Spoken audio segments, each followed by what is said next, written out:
y el grupo Café Seneca les da una cordial bienvenida. Esperamos este sea un espacio para la construcción del conocimiento. Recuerden que pueden hacer sus preguntas por el chat. Al finalizar tendremos una sesión de preguntas y respuestas. Agradecemos a todos mantener sus micrófonos en modo silencio, al igual que su cámara apagada.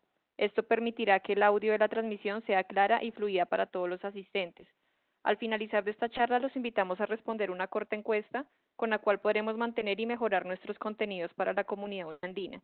En este momento los dejaré con Luz Estela Rodríguez, quien es miembro vocal de la Junta de AstraZeneca y realizará la presentación del profesor Bernardo Gómez. Bienvenida, Luz Estela. Gracias. Buenas tardes a todos. Primero quiero dar los mayores agradecimientos por acompañarnos en esta maravillosa conferencia del profesor Bernardo Gómez, por acompañarnos. Ya nos habían acompañado gran parte de ustedes en la conferencia anterior, que resultó ser extraordinaria, sobre rayos cósmicos, y esta noche tenemos el honor de tener al profesor Bernardo Gómez, que es uno de los grandes científicos colombianos en un tema como es el de ondas gravitacionales. Bernardo, muchísimas gracias por venir a aceptar esta invitación, a darnos el honor de tenerte aquí en nuestro espacio y siendo tú uno de los grandes científicos colombianos. El doctor Bernardo Gómez, el profesor Gómez, es profesor emérito de la Universidad de los Andes, estudió en la Universidad de Bonn, donde obtuvo su doctorado en Ciencias Naturales, estudió allí el pregrado y el doctorado del año 1969 al año 1979. Su principal dedicación ha sido la física nuclear. Su experiencia básicamente es en altas energías. Trabajó en los laboratorios DESY de Hamburgo, en Alemania, en los años 81 y 82. Posteriormente trabajó en el Fermilab, que es el laboratorio de aceleradores de Estados Unidos, en Batavia, Illinois. Posteriormente en el Instituto CERN de Suiza, que es el laboratorio de las altas energías. Ha sido codescubridor del quark-top y descubridor del boson de Higgins en el año 2012. Dentro de la docencia se ha destacado por contribuir a la formación del pensamiento científico, como en las grandes ideas de la física y también en la plataforma crucera, que él ha dirigido la parte de tesoros de la física y sus grandes descubridores. Gracias, Bernardo, por venir aquí a estar con nosotros. Gracias a todos ustedes por acompañarnos y los dejo a ustedes en compañía del doctor Bernardo Gómez. Gracias. Bueno, muchísimas gracias. Muchas gracias a Luz Estela y muchas gracias a AstraZeneca y a Uniandinos por esta invitación. Vamos a hablar hoy sobre las ondas gravitacionales. Voy a compartir un archivo que tengo y eso es lo que ustedes verán en su pantalla. Las ondas gravitacionales. Un minutico, ya va a salir. Vamos a ver.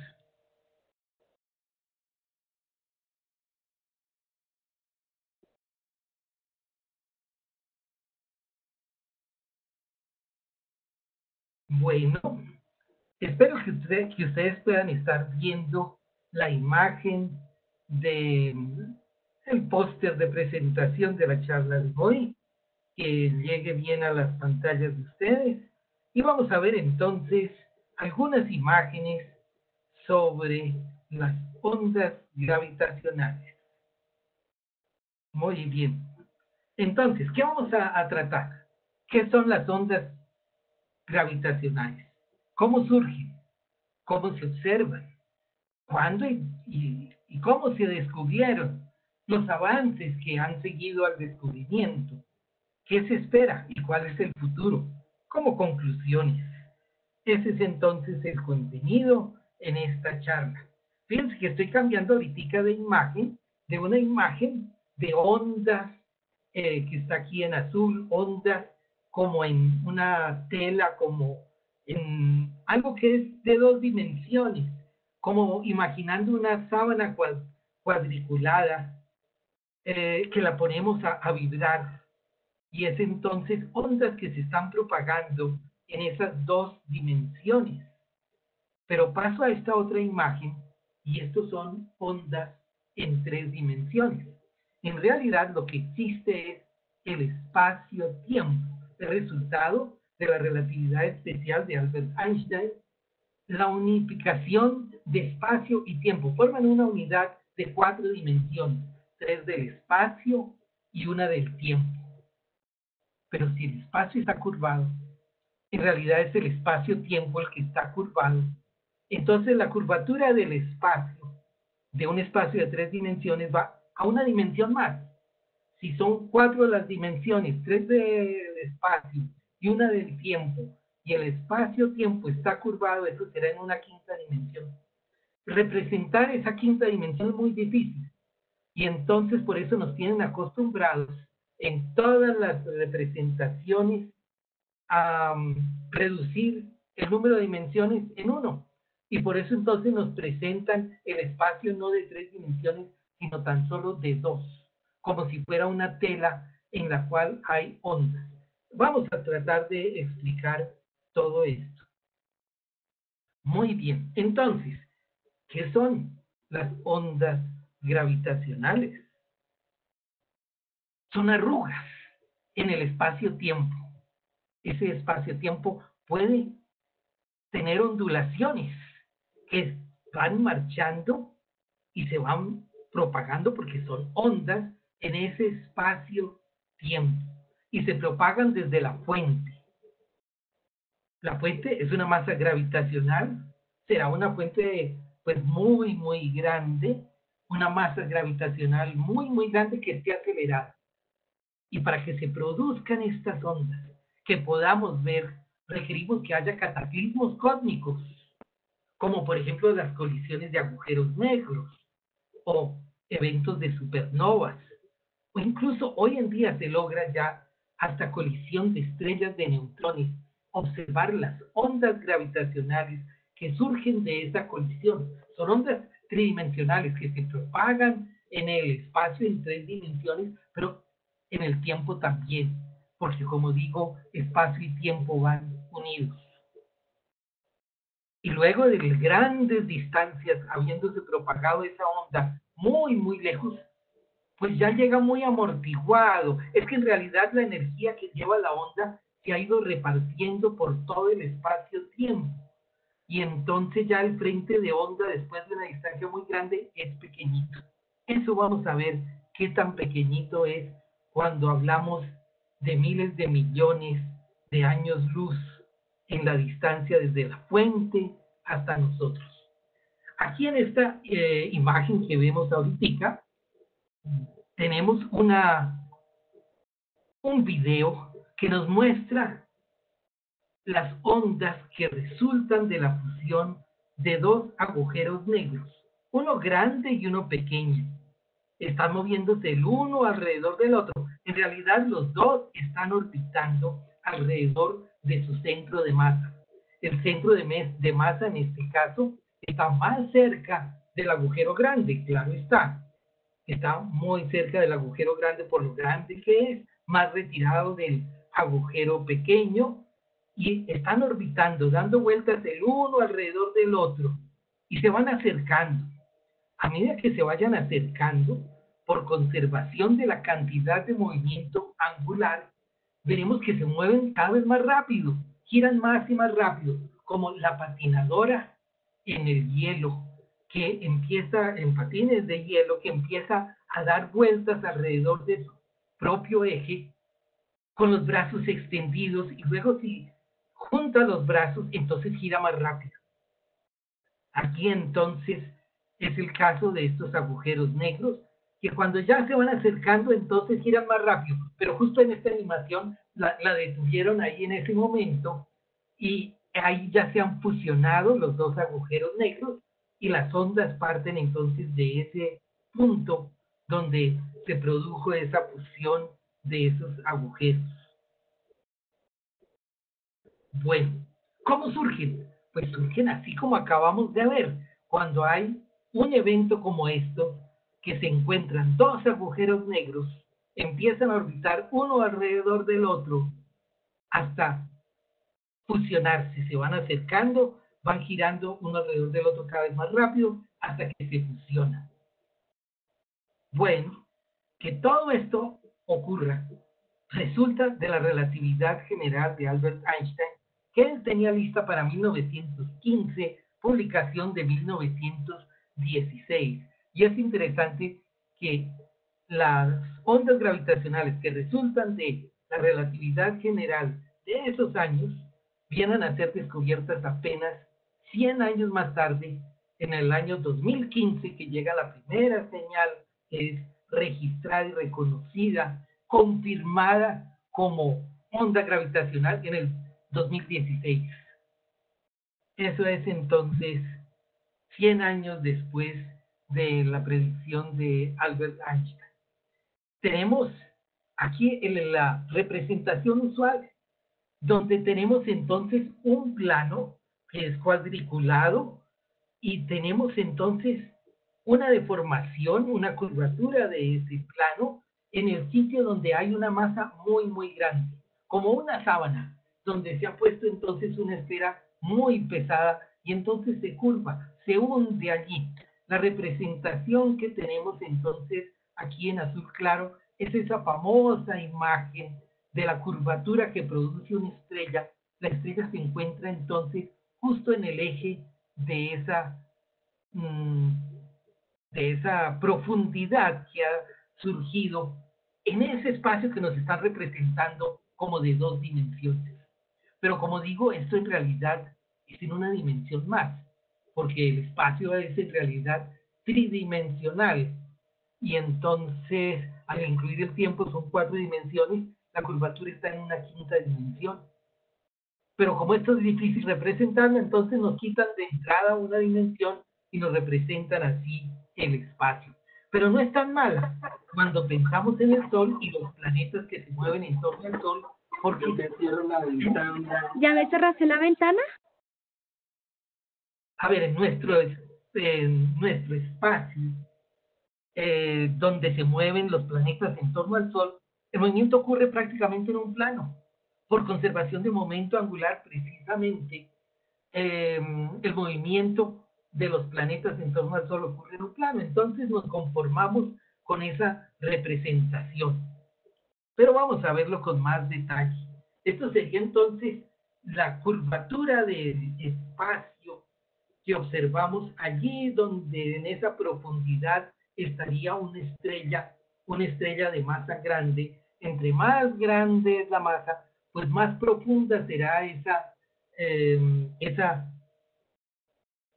ese sumidero que estamos observando acá, y la curvatura será entonces más pronunciada.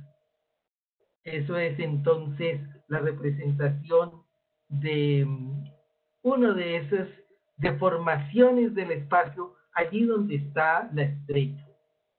Y entonces miren lo interesante, uno de los más grandes físicos del siglo XX, de los arquitectos de la física moderna, es John Wheeler, quien falleció prácticamente a los 100 años, no hace mucho tiempo. Decía John Wheeler, la materia le dice al espacio-tiempo cómo curvarse, y el espacio-tiempo le dice a la materia cómo moverse.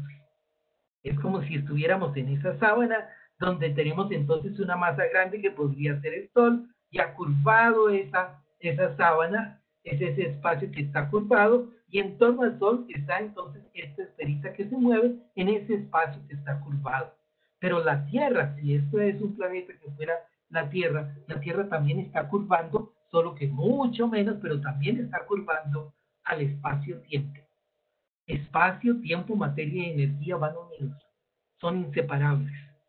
Eso es de lo que está hecho el universo: espacio, tiempo, materia y energía. Y aquí la representación más hermosa, porque aquí tenemos entonces en esa representación del espacio en dos dimensiones, que está curvado en una tercera dimensión, entonces está curvado en una dimensión más de la curvatura. Está el Sol y la Tierra que se mueve en torno al Sol, y aquí vemos cómo son esas curvaturas. La curvatura del espacio es mayor debido al Sol y hay una pequeñita también debido a la Tierra. Los planetas se mueven en ese espacio-tiempo que está curvado por la presencia de la materia grande que es la del Sol. Y si imaginamos estrellas muchísimo más grandes, 100 masas solares o mucho más, de pronto, si han colapsado estas estrellas, entonces estas estrellas tendrán una densidad de masa gigantesca. Puede ser tal que la densidad de masa sea tan grande, que la gravedad sea tan grande, que la velocidad de escape sea tan grande, que al hacer las cuentas daría algo mayor como velocidad de escape, mayor que la velocidad de la luz.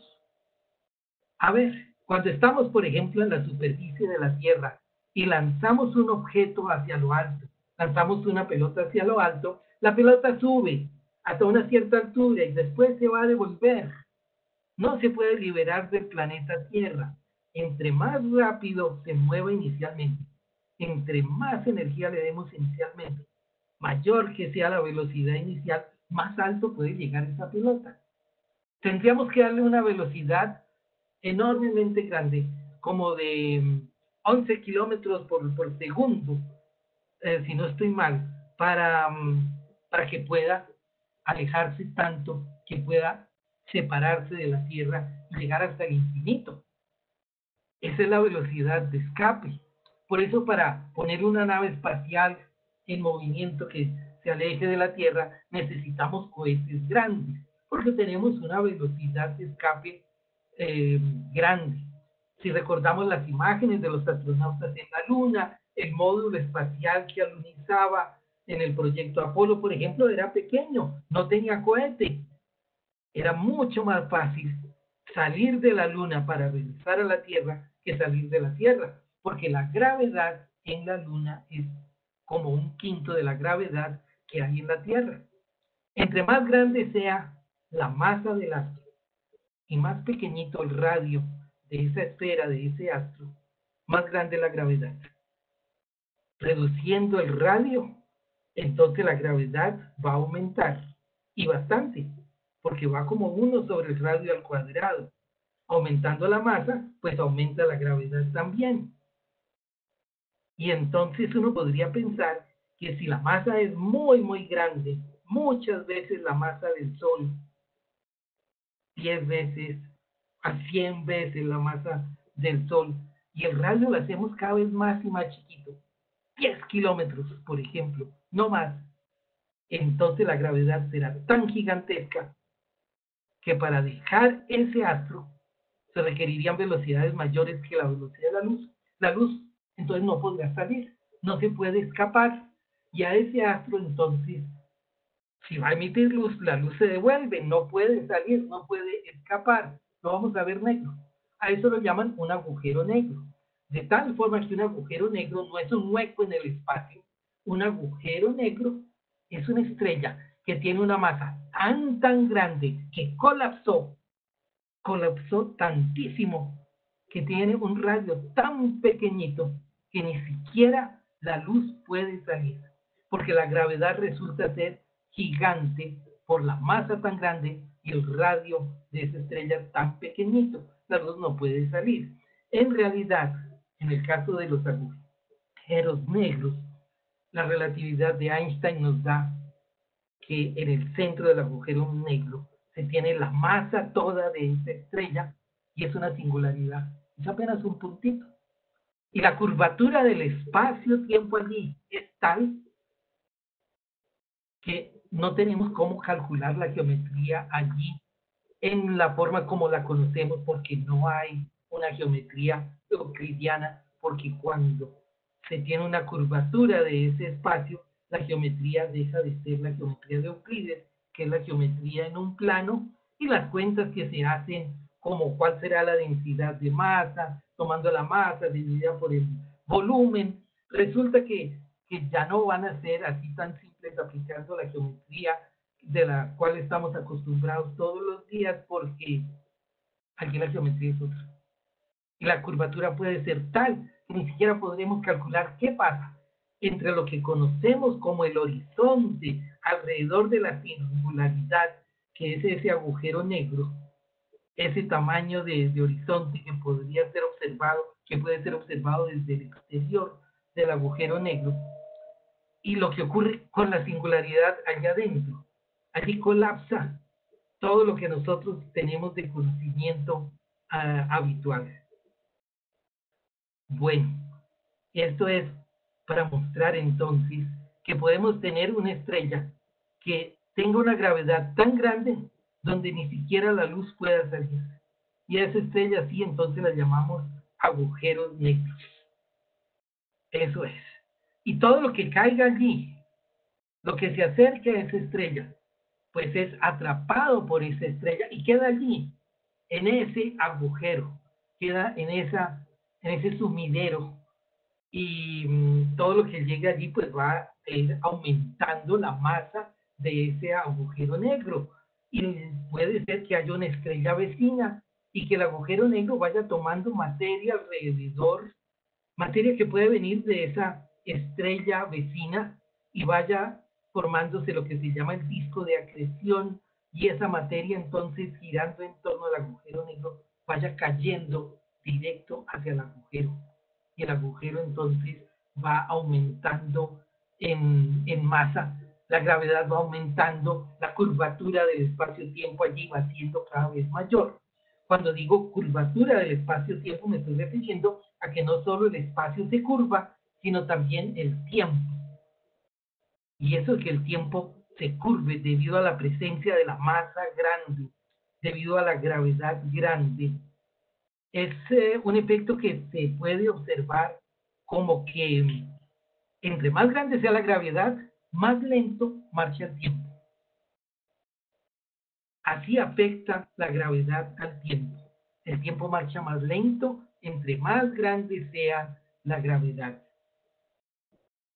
Aquí tenemos entonces otra animación de las ondas, pero aquí para facilitarnos la comprensión es como esa sábana de 2 dimensiones donde tenemos entonces el movimiento de los dos agujeros negros uno en torno al otro, y se facilita o se justifica entonces esa sábana que tiene las ondulaciones, porque uno dice, bueno, están en órbita uno alrededor del otro, habrá una cantidad de movimiento angular, si se conserva entonces esto nos va a dar un plano también, y entonces ese sería el de esa sábana cuadriculada, y entonces está girando un agujero en torno al otro. Es como la simulación que habíamos visto antes, pero aquí la cuadrícula se observa un poco mejor y se van viendo cómo parten las ondas gravitacionales, cada vez se movieron más rápido, ya se fusionaron, y entonces esas ondas se van extendiendo por el universo hasta que llegan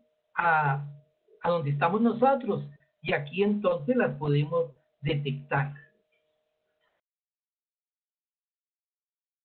Miren, aquí entonces las ondas gravitacionales surgen de las masas que estén aceleradas. Masas como los agujeros negros que están en movimiento uno en torno al otro, están acelerados. El movimiento circular es un movimiento que tiene aceleración, y eso es fuente de onda gravitacional. Y se va propagando entonces así por todo el espacio. Cerca de la fuente, las ondas gravitacionales son muy grandes, pero a medida que se van propagando a enormes distancias, 1.000 millones de años luz, entonces la amplitud ya es más pequeñita, porque se fue repartiendo.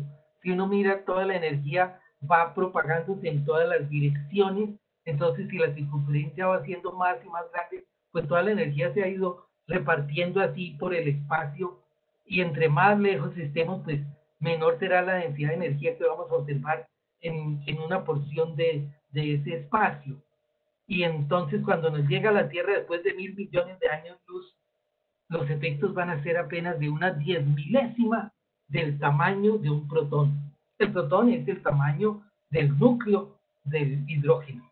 Y entonces será una 10.000ª del tamaño de un protón, tal que para observar estas ondas se necesita poder detectar oscilaciones tan pequeñitas.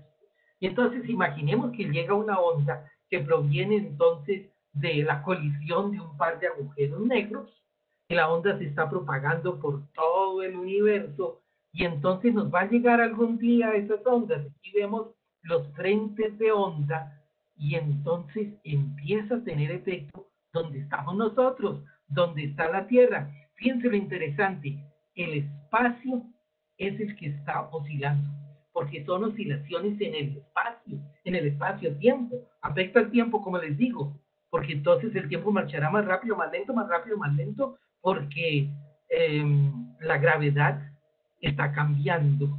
Estas son ondas de gravedad, de gravitación, y afectan entonces al espacio y al tiempo. Y el efecto en el espacio es que en una dirección hay una contracción, pero hay un estiramiento en la dirección perpendicular.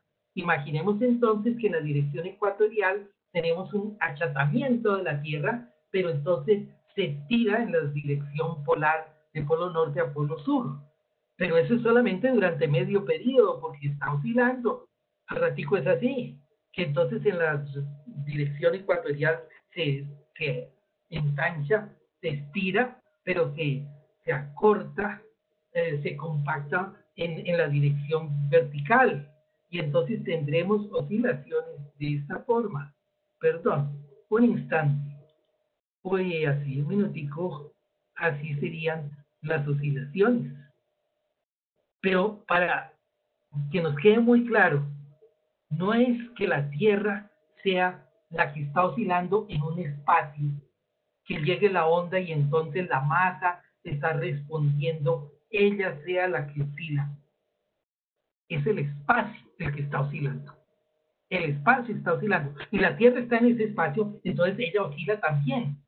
Pero es aquí un efecto del espacio, no simplemente que el espacio sea un escenario quieto, que no se modifique, no, así no es. El espacio puede estirarse, puede encogerse, y aquí está la Tierra también, y con ella entonces está, como la Tierra está en ese espacio, está oscilando también, pero la oscilación, aquí quiero enfatizar, es de ese espacio-tiempo, y entonces vamos a tener una oscilación así, donde hay un estiramiento en una dirección, contracción en la perpendicular y al revés.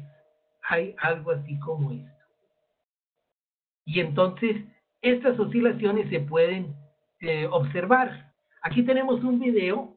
Todo esto es de, ahora les cuento, de la colaboración que hace esto, donde vemos entonces, a ver, un minuto aquí. Vamos a ver. Sí, llegó la onda, están corriendo el video y la onda va pasando, hay una sombra que va pasando y la Tierra está respondiendo, porque la Tierra está en el espacio y todo, hasta los átomos están oscilando también, todo está oscilando. Veámoslo nuevamente, que llega la onda y entonces donde está la Tierra va a recibir la onda, primero es pequeñita la oscilación, de pronto la oscilación se va haciendo cada vez más grande, más rápido, más rápido, más rápido. Es el caso de la colisión, la fusión de los agujeros negros, que en el último instante es que ocurre esa fusión y ahí entonces el efecto es mayor. Las oscilaciones al comienzo son pequeñas. Y miren el tamaño. Aquí en esta simulación vamos a ver desde el átomo, que tiene un tamaño de 10 a la menos 10 metros, y luego entonces vamos a entrar al interior del átomo, 10 a la menos 14 metros, eso es entonces el diámetro del núcleo atómico, y vamos a ver hasta 10 a la menos 18 metros el efecto de la oscilación del protón, que es el núcleo atómico del hidrógeno. Y entonces vamos a ver cómo se ve eso. Empezamos entonces con 10 a la menos 10 metros, el átomo de hidrógeno, el electrón orbitando en torno, y ahora entramos al núcleo atómico, 10 a la menos 15 metros, y miramos un bordecito del protón y está oscilando. Cuando llega la onda gravitacional que afecta el espacio, y el protón es parte de todo esto y entonces está oscilando también. La oscilación es así de pequeñita, una 10.000ª del tamaño del protón. Y entonces es 10 a la menos 18 metros lo que toca poder medir de oscilación. Es algo bien difícil, bien difícil. Y entonces, ¿cómo se observan? ¿Cómo poder observar estas oscilaciones tan pequeñitas? Una serie de prácticas para proteger la vida, proteger la salud del país, esa reacción. Vamos a ver. Perdón, qué pena interrumpo, tenemos un micrófono encendido, qué pena profesor que interrumpa un segundito, pero por favor, quien tenga micrófono agradezco lo apague. Muy buenas. Es Humberto. Ahí. Aló. ¿Soy yo?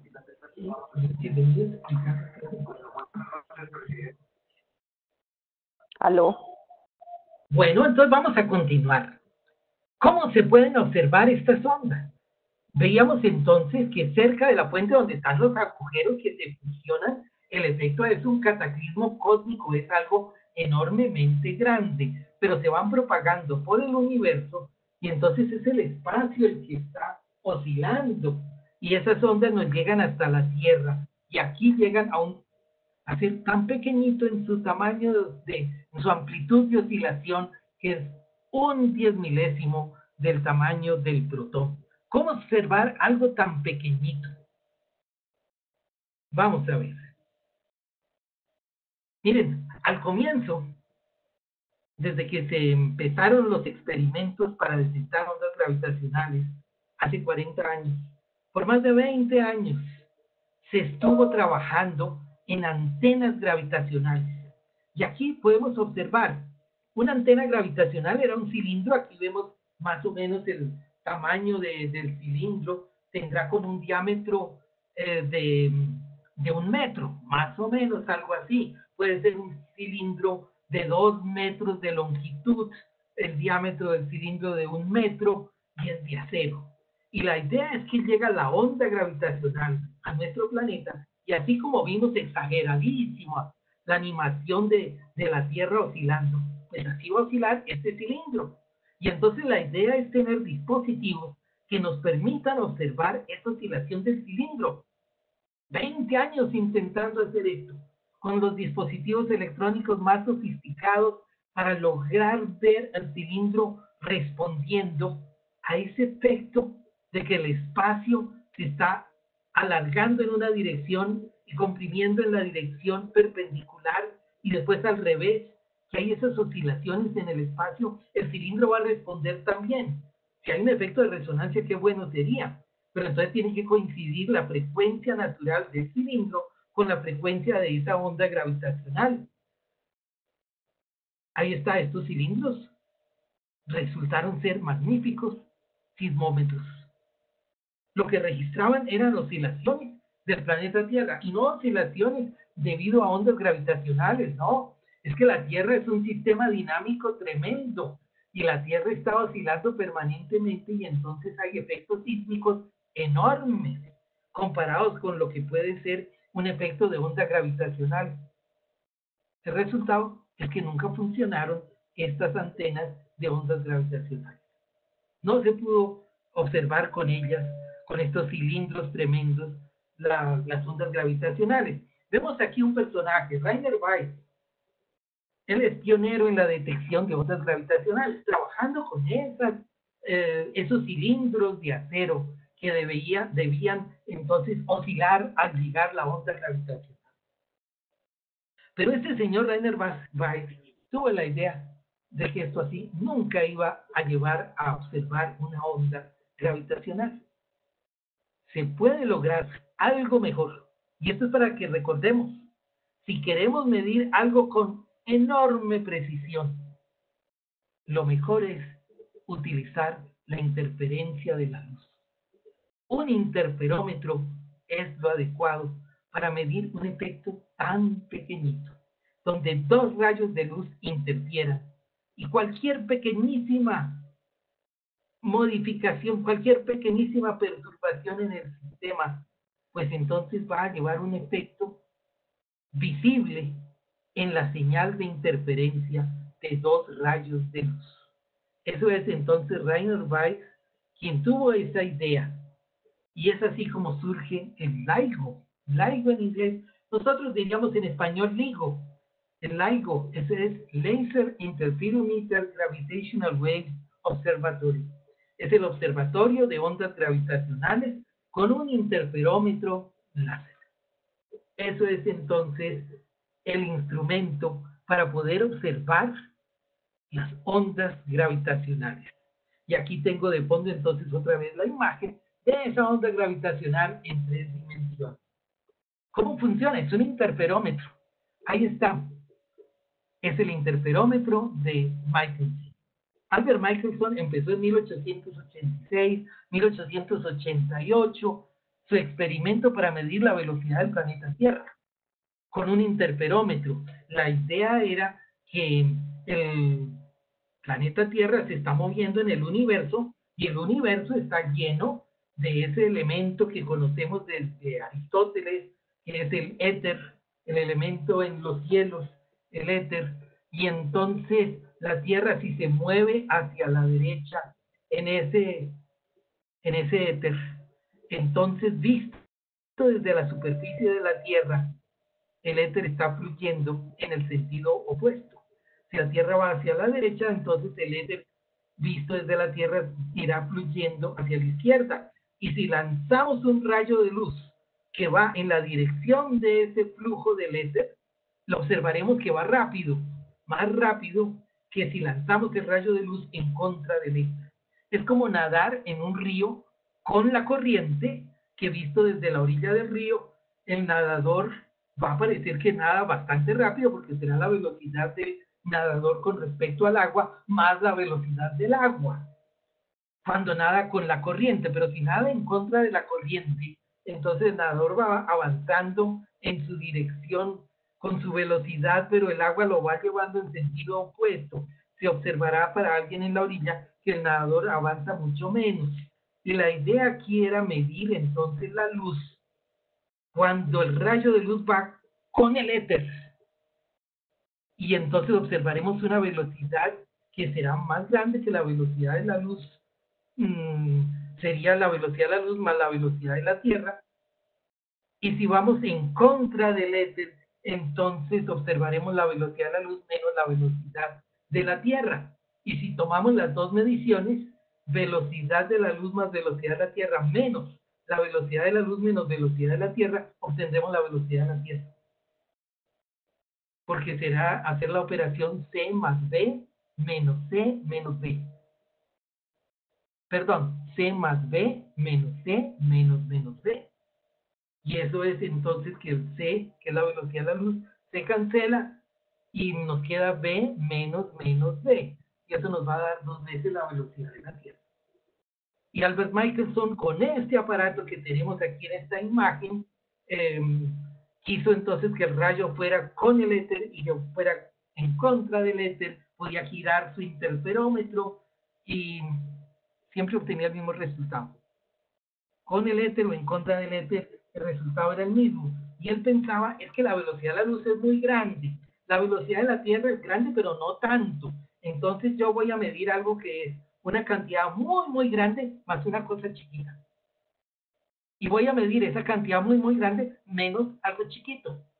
Lo muy grande más algo pequeñito. Es parecido a lo muy grande menos algo pequeñito. El algo pequeñito como que si está dentro del error de la medición, no lo voy a observar. Y él pensaba, necesito una gran precisión, y él repitió su experimento entre 1888 y 1932. Y él pensaba, no, es que todavía no tengo la precisión suficiente para poder medir el efecto. Bueno, lo que pasa es que el éter no existe. Y lo que se entendía de la luz como un comportamiento elástico del éter, que las ondas electromagnéticas estarían dadas por un comportamiento elástico del éter, compresiones, dilataciones del éter, pues no es así.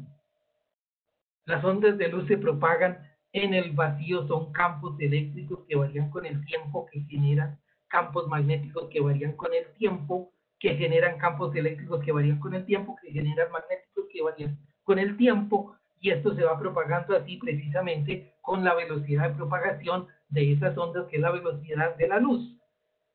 Eso sale de las ecuaciones de Maxwell, pero desde Maxwell se entendía que serían efectos de comportamiento elástico del éter. Es apenas después de la relatividad especial de Albert Einstein que sabemos que el éter no existe. Bueno, por eso Albert Michelson nunca podía encontrar algún efecto. Y él quería con este aparato, con un aparato así que es un interferómetro, entonces detectar la velocidad de la luz cuando va con el éter y detectarlo cuando va en contra del éter y encontrar diferencias para determinar la velocidad de la Tierra en el espacio. Y entonces, aquí tenemos un rayo láser. El rayo láser va en línea recta, aquí horizontal. Tenemos un espejo semitransparente, ese es el divisor de rayo. El rayo láser se refleja en la superficie del espejo semitransparente y llega aquí a un espejo fijo. Y allí se refleja la luz nuevamente y viene vertical ahora bajando hasta que llega al espejo semitransparente y aquí lo va a atravesar porque es semitransparente y puede atravesar el espejo y llega a la parte de abajo que estoy señalando donde tenemos un detector de luz, un fotodetector. Ese es un recorrido que hace la luz, pero hay otro recorrido. El rayo láser parte horizontal desde la izquierda y llega al espejo semitransparente. Como es semitransparente, atraviesa el espejo y sigue horizontal hasta el espejo que está fijo del lado derecho y allí se refleja, se devuelve y entonces se va a reflejar ahora en el espejo semitransparente, que va a actuar como espejo y entonces al reflejarse sigue vertical hacia el fotodetector. Y allí entonces en el trayecto vertical de abajo, que estoy señalando y que aquí en la imagen aparece punteado, tenemos la interferencia de los dos rayos de luz. El que se fue primero hacia arriba, el que se fue horizontal y se reflejó, los dos interfieren justo en el divisor de rayo y se van hacia abajo interfiriendo. La interferencia puede ser constructiva o puede ser destructiva. Y entonces, si tenemos los dos rayos que son ondas de luz. Entonces miramos el caso del lado de la izquierda, donde tenemos una onda senoidal y luego tenemos otra onda donde observamos que las vamos a superponer y donde encontramos que el máximo de una onda coincide con el máximo de la otra. El mínimo de una onda coincide con el mínimo de la otra. Si sumamos las dos ondas vamos a tener que ser repuestas. Esa es una interferencia constructiva. En el otro caso, que está aquí a la derecha, tenemos entonces la misma onda arriba, pero la otra onda que va a ser superpuesta tiene el máximo. La onda de abajo tiene el máximo cuando la de arriba tiene el mínimo. La onda de abajo tiene el mínimo cuando la de arriba tiene el máximo. De tal forma que al superponer las dos ondas se van a cancelar y vamos a obtener de resultado cero. Eso es interferencia destructiva. ¿Y qué vamos a observar con un interferómetro? Pues interferencia constructiva o destructiva, pero va a depender de cómo llegue la segunda onda. Si tomamos de referencia la primera, según cómo llegue la segunda onda, tendremos interferencia constructiva o destructiva, o algo intermedio. O de pronto si la onda está cambiando, porque cambia algo en el interferómetro, por ejemplo la distancia del semitransparente al espejo fijo. Si cambia la longitud recorrida, pues entonces la segunda onda puede que llegue desfasada. Y entonces, si antes teníamos interferencia constructiva, de pronto después tenemos interferencia destructiva, o al contrario. Y entonces es algo así como esto, que vienen las dos ondas, la una está aquí como en color rosado, la otra en color azul, y uno ve que la onda azul va aquí corriendo de izquierda a derecha, por ejemplo, la otra va corriendo de derecha a izquierda, y están interfiriendo. Y vamos a tener entonces casos de interferencia cuando los dos máximos se suman, es cuando el resultante que está en negro tiene amplitud máxima, o que los dos mínimos se sumen y entonces vamos a tener la mínima amplitud, pero hay puntos donde siempre vamos a tener cero. donde coinciden las dos ondas así que la una cancela la otra. Esto es entonces la interferencia de las ondas. Y ahora aquí entonces nuestro interferómetro para las ondas gravitacionales.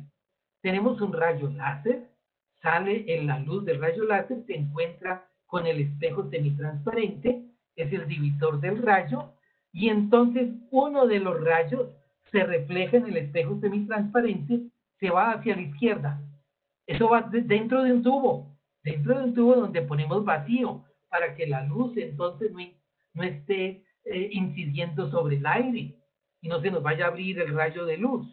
Y a pesar de que es un rayo láser, queremos evitar toda molestia, y entonces esto va por un tubo al vacío y el rayo va a llegar al extremo del tubo donde hay un espejo y allí se va a reflejar. Ese es uno de los rayos. El otro rayo pues llega al divisor del rayo, el espejo semitransparente, lo atraviesa, no se refleja, sino que sigue por el tubo derechito. Ese va a llegar al espejo que está a la derecha. Eso es. Y entonces aquí ya llegaron los dos rayos, cada uno llega al espejo y se refleja en los espejos, el haz de la izquierda, el de la derecha, y empiezan el retorno. Los rayos van a regresar, aquí vemos los rayos están regresando y se van a encontrar justo en la posición del espejo semitransparente, en la posición del divisor del rayo, y allí va a ocurrir la interferencia. Y entonces esto está graduado así. Las distancias que recorre cada rayo láser están puestas de tal forma que haya interferencia destructiva. Porque la interferencia destructiva es fácil de detectar. Simplemente no observamos rayo después de que se reúnan los dos.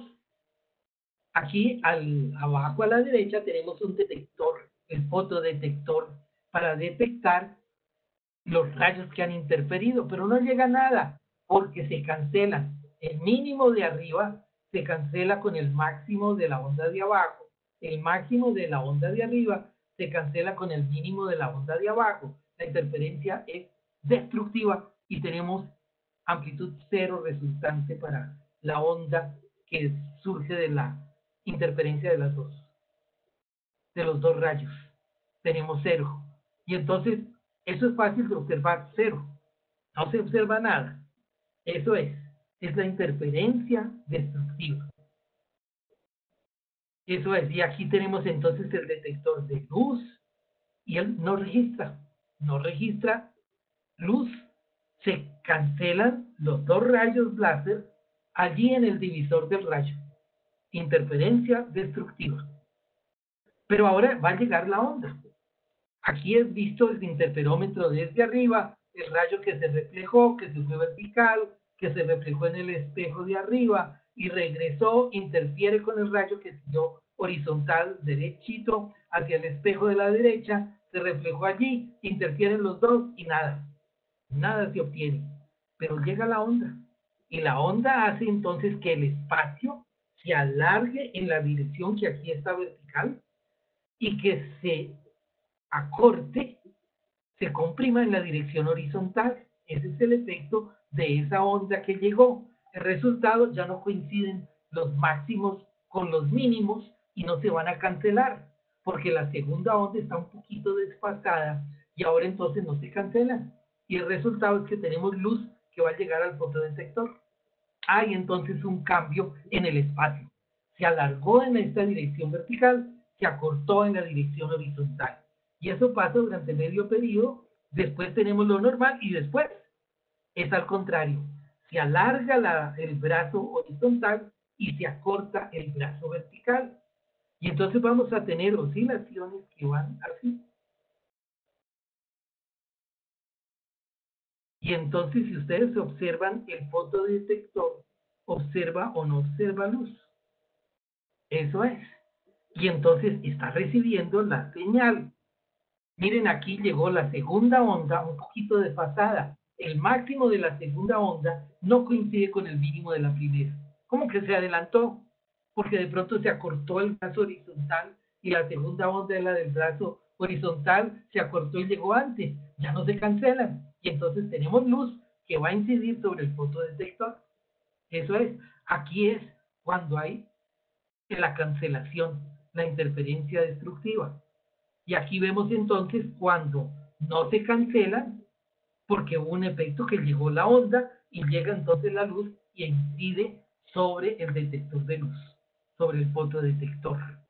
Aquí lo vemos entonces en otra perspectiva, desde arriba. Entonces hay la interferencia de luz, no se cancelan los dos rayos y esto tuvo un efecto de una onda que afectó el espacio.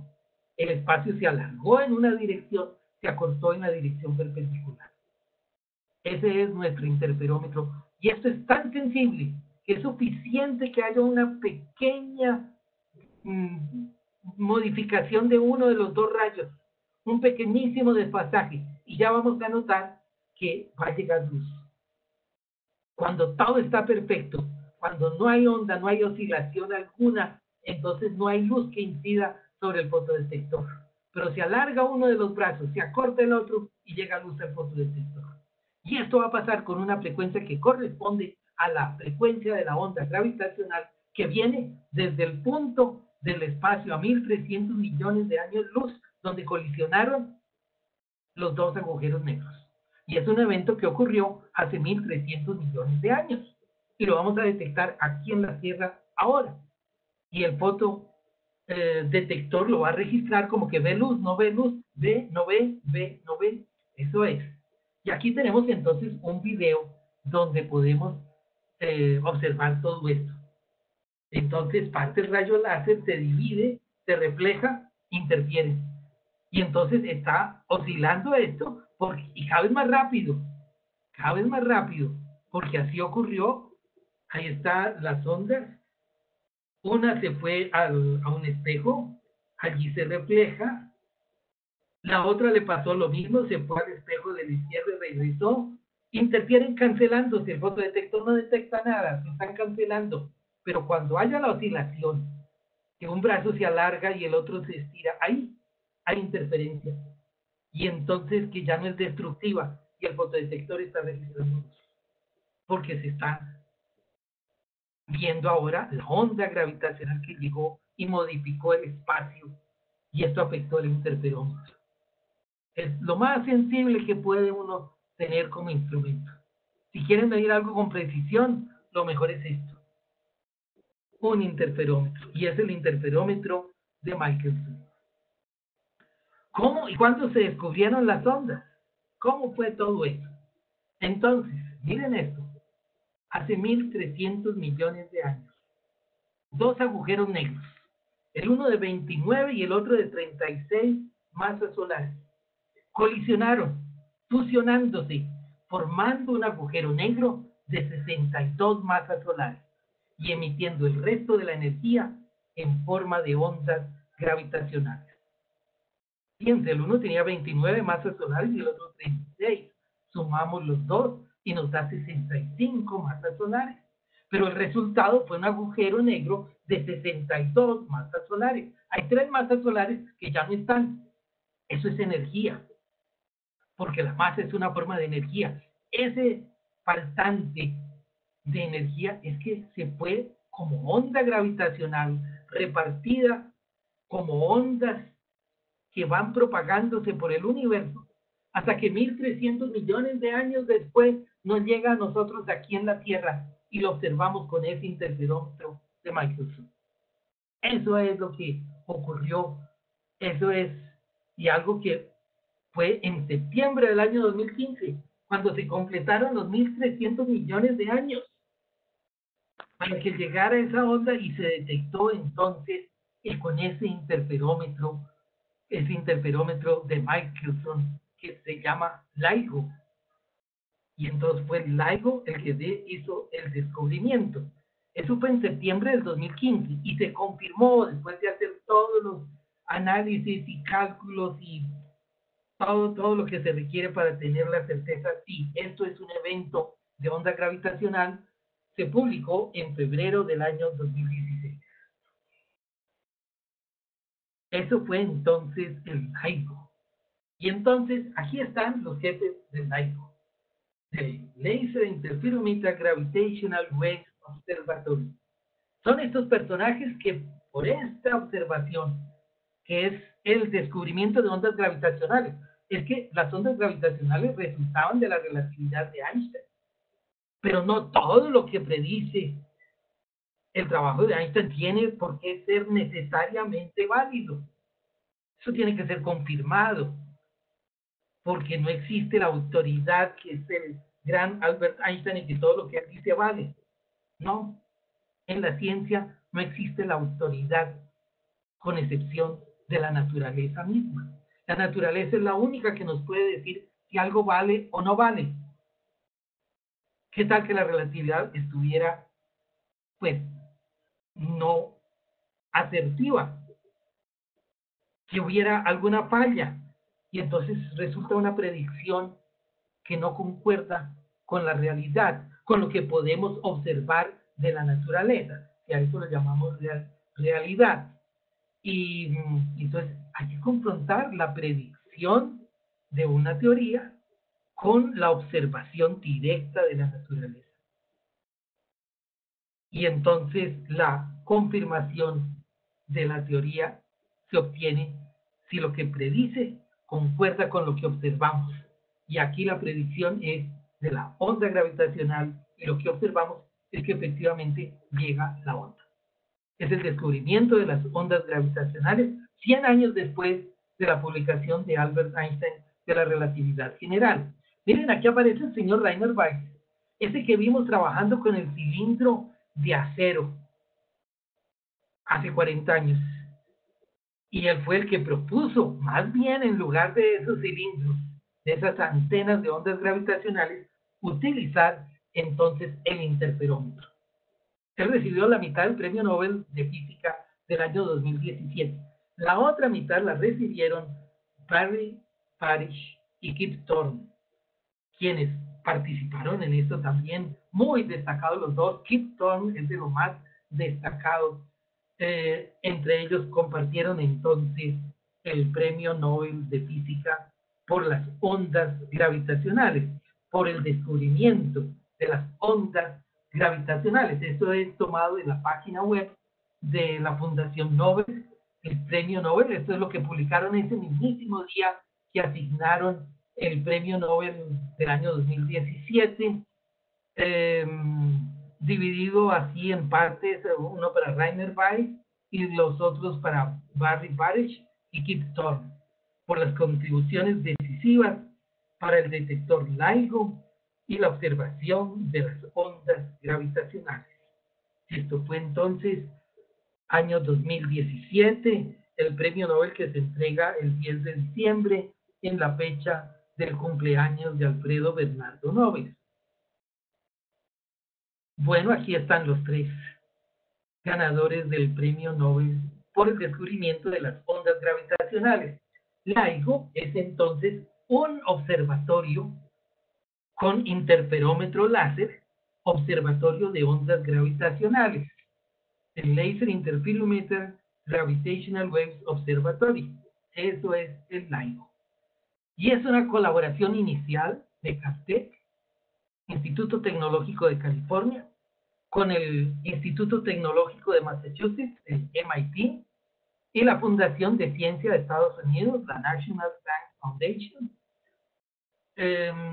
que son los creadores de ese instrumento, el interferómetro, que ahorita vamos a ver con más detalle, y que lleva entonces a una colaboración grande de más de 100 instituciones de 18 países que forman entonces el LIGO Scientific Collaboration, LSC.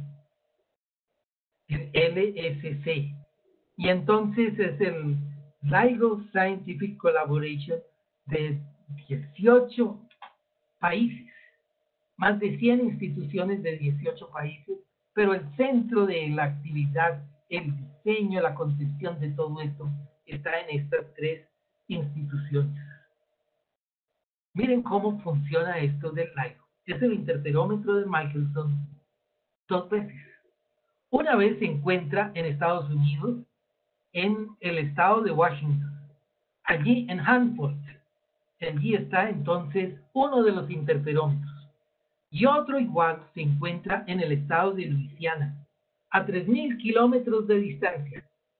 Se encuentra en Baton Rouge, Luisiana. Hay una distancia de 3.000 kilómetros entre los dos, 3.002 kilómetros entre los dos interferómetros. Aquí vemos entonces una vista aérea del interferómetro en Hanford y aquí una vista aérea del interferómetro en Baton Rouge, Luisiana. Y entonces se requieren dos, porque la Tierra es dinámica y hay efectos sísmicos. Y entonces hay que saber si lo que se está observando es de verdad una onda gravitacional o es un efecto de algo que ocurrió allá en el estado de Washington o algo que ocurrió en Luisiana, siempre 3.000 kilómetros de distancia. Claro, puede haber un efecto sísmico muy, muy grande que afecte tanto el estado de Washington como el de Luisiana simultáneamente. Eso se puede dar, pero se conocen bien cómo son esas ondas sísmicas y ya se pueden distinguir de lo que son las ondas que resultan de una onda gravitacional, las oscilaciones que provienen de esa onda gravitacional, se pueden distinguir. Entonces se tienen dos interferómetros para tener certeza de que sí, estamos observando algo que es una señal y no que algo ocurrió, alguna pequeña explosión cerca del interferómetro, de uno de los interferómetros, entonces el uno observaría algo y el otro observaría algo bien diferente o no observaría. Entonces se requieren por esos dos, para confirmar la observación. Y esto es Hanford y esto es Livingston, en Baton Rouge, en Luisiana. Y entonces aquí las fotografías de LIGO, entonces en Livingston y en Hanford, allí los dos interferómetros separados entre ellos 3.000 kilómetros. Esto es entonces en Luisiana. Ustedes ven el panorama hermosísimo, el verde que hay allí con esta vegetación ya más como de tipo tropical. Es el sur de Estados Unidos y 4 kilómetros tiene el tubo por donde va el rayo láser, desde el divisor de rayo que está en el edificio central hasta el espejo que está por allá a 4 kilómetros de distancia. Y el otro brazo del interferómetro que tiene el espejo por allá a la derecha está a 4 kilómetros también. Es entonces una instalación grande. Esto es en Hanford. Entonces uno de los brazos se ve aquí horizontal, va hacia la izquierda. El otro de los brazos lo vemos allí hacia arriba, cada uno de ellos de 4 kilómetros, con el espejo semitransparente, el divisor de rayo en el edificio central, donde está también la fuente del rayo láser, que va a ser enviado por esos dos caminos, y donde está también el fotodetector. Es el interferómetro de Michelson, ahora como el LIGO. Y entonces miren aquí 4 kilómetros hasta el sitio donde está la estación final, donde está el espejo. Bueno, y aquí entonces el tubo. El tubo es de una lámina de 3 milímetros de espesor de acero, donde se va a hacer el vacío. Esto está enrollada, esa lámina, en forma diagonal. Y esto fue inspirado en los tubitos del papel higiénico. Ustedes se ponen a mirar cómo son los tubos del papel higiénico. Ese es entonces un cartón que está enrollado en forma diagonal. Y así igualitico diseñaron este tubo de 4 kilómetros y tiene unos anillos que están soldados alrededor para hacer entonces un refuerzo a toda la estructura. Y allá adentro se hace vacío para que el rayo láser vaya por el vacío. Así se ve entonces uno de estos tubos.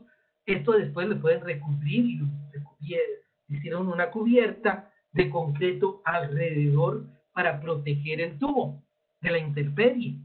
Y entonces este es el tubo del LIGO, de uno de los dos. Esto es en Livingston, esto es entonces en el estado de Luisiana, donde se tiene la parte central donde está el rayo láser y está el divisor del rayo. Eso está en una cámara que también todo está en un vacío. Es un ultra alto vacío de 10 a la menos 9 torr, o sea, es una billonésima de la presión atmosférica. 10 a la 9, eso es 1.000 millones. Esto es 1 sobre 1.000 millones de la presión atmosférica, y esto a lo largo de esos 4 kilómetros en un tubo, 4 kilómetros en el otro tubo, hay que evacuar 10.000 metros cúbicos. Sacar el aire, eso toma cerca de un mes. Evacuar todo este sistema, bueno, dicen hasta 40 días puede tomar para evacuar todo el sistema de un interferómetro del LIGO. Y aquí vemos los espejos. Los espejos son la parte más crítica, la parte más importante de todo este interferómetro. Es realmente donde la tecnología tuvo que ser llevada a ser innovadora para lograr los espejos que no se muevan. Porque si los espejos se están moviendo, pues el rayo láser que incide sobre el espejo después de recorrer 4 kilómetros y llega a un espejo que se está moviendo, pues entonces el rayo reflejado pues no sirve, porque va a encontrarse con otro rayo reflejado del otro brazo del interferómetro, y si los dos están temblando, los dos resultaron de espejos que se están moviendo porque la Tierra está temblando, pues entonces la interferencia no tiene sentido.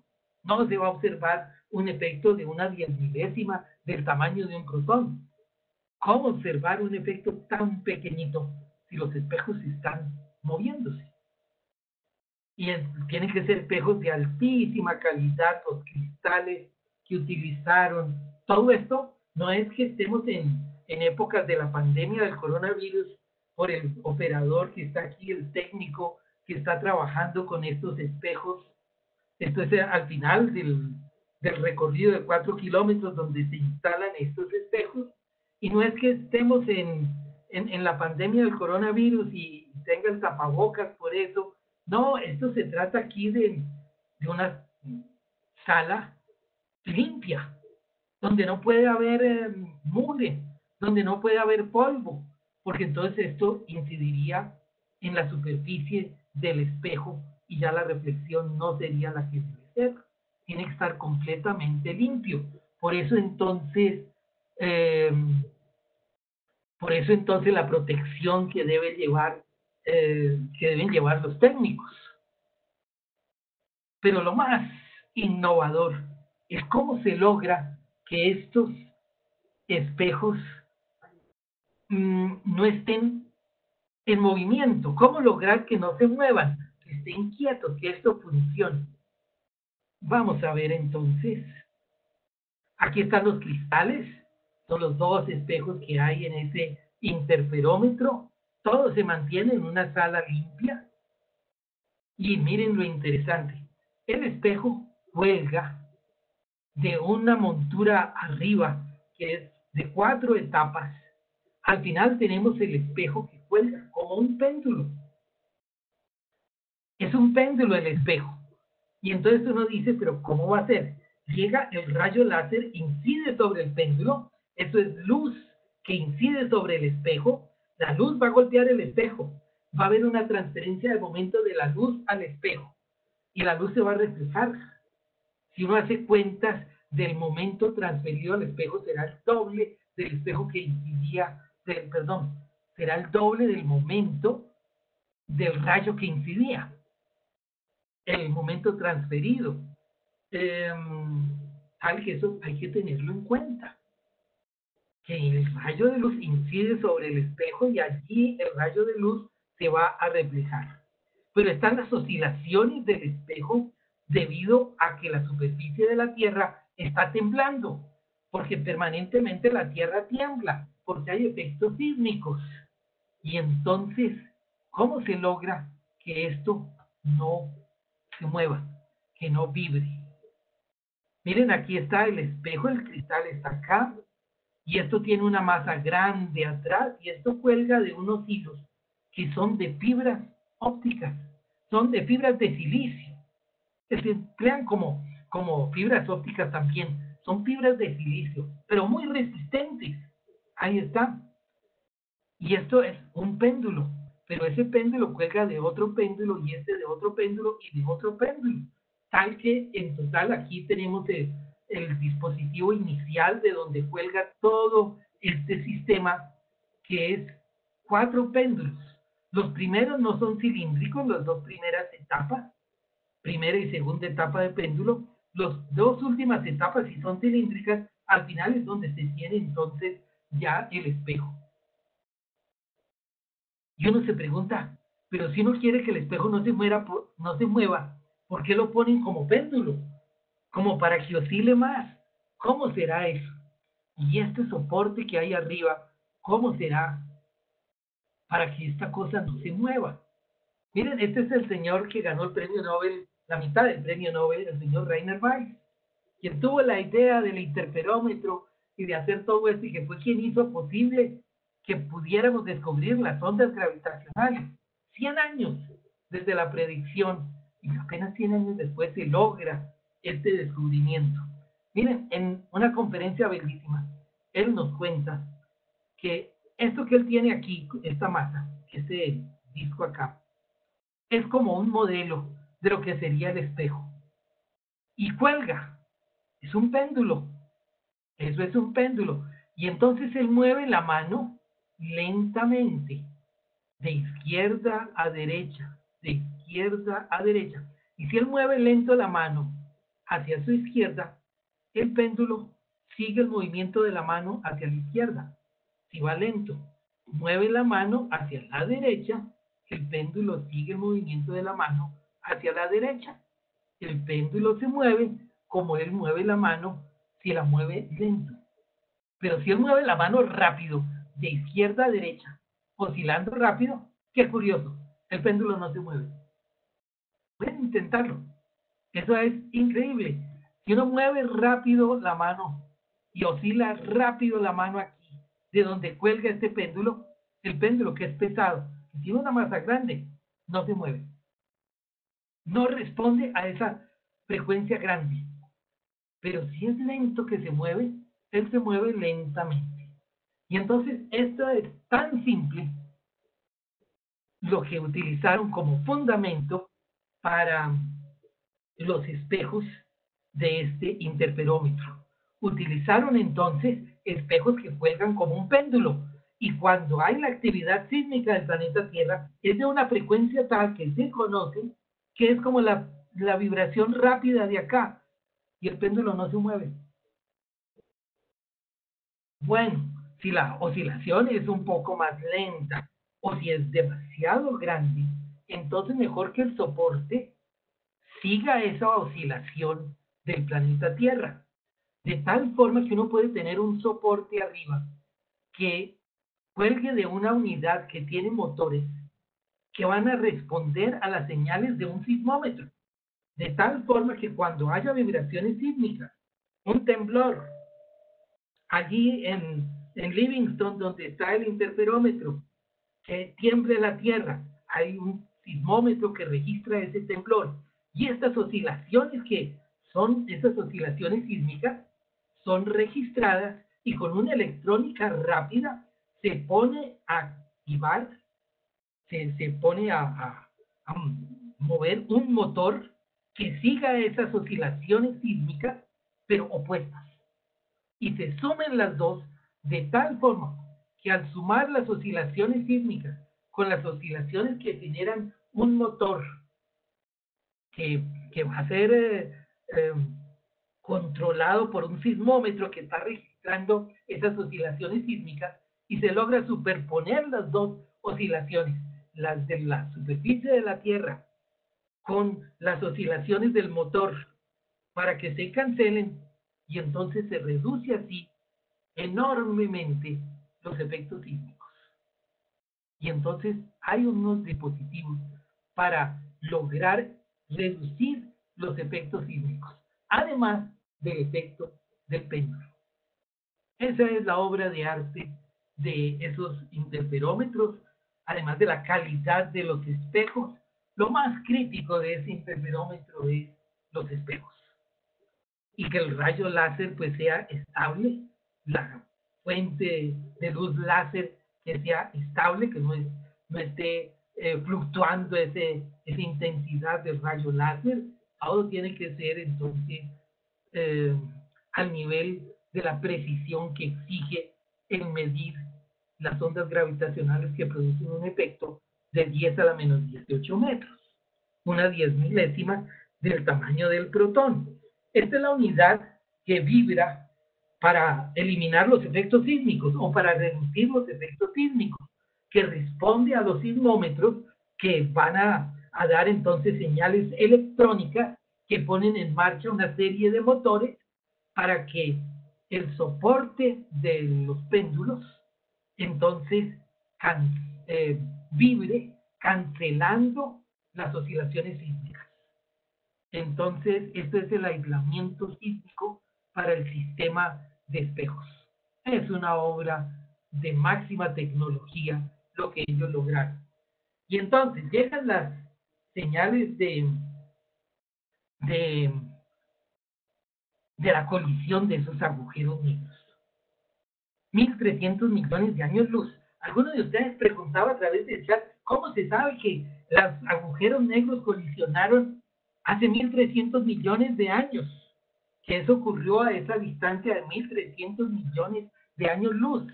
La luz le tomó todo ese tiempo para llegar hasta la Tierra.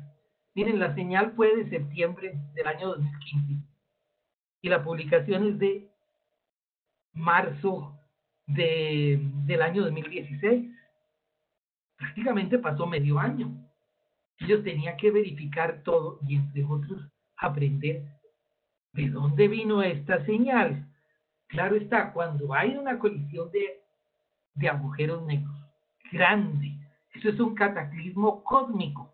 Entonces, algo pasa en la vecindad de los dos agujeros negros, se han fusionado. Ahora tenemos uno solo. El agujero negro, sabemos que existe y lo vemos, es por la materia que está alrededor.